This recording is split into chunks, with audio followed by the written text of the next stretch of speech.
In a worded statement from Brian Tiwarie, Managing Director of Beacon International, he noted that the campaign against Minister Harman has evolved to the extent that it drags him, Tiwarie, and by extension Beacon International through the mud and denigrates them both.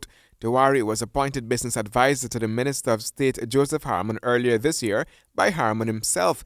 The appointment was later rescinded some 2 weeks ago by President David Granger.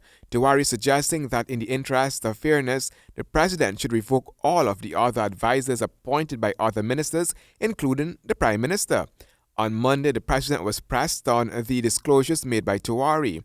I wouldn't respond to Mr. Tiwarie, and Mr. Tiwarie doesn't determine my policy, and I just leave it at that. I'm not going to respond to Mr. Tiwarie. Tiwarie believes the President acted impulsively in revoking the appointment at a time when Minister Harman was out of the country.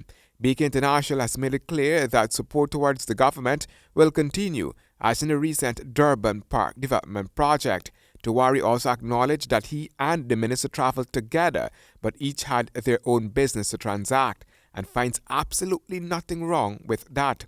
The businessman finds it a simple coincidence that Minister Harman's official visit to China coincided with his private business trip. While Minister Harman has said very little publicly on the matter, the President is standing by his Minister of State. Mr. Harman went on an official assignment with Ms. Prasad on NISL business to China, which I understand and which I approve, and he is reported on that matter. If Tiwarie was possibly looking forward to a reward for his support towards the government, on that the President said he cannot be certain what Tiwarie was looking forward to. It is true that we have received a lot of support from the business community.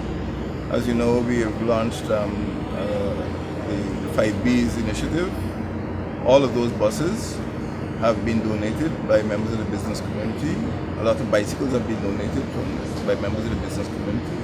So it is true that the government has received a lot of gifts, many gifts from the business community. They've helped clean up. They are corporate citizens, and I'm not aware that they've asked for any quid pro quo. They've asked for anything in return.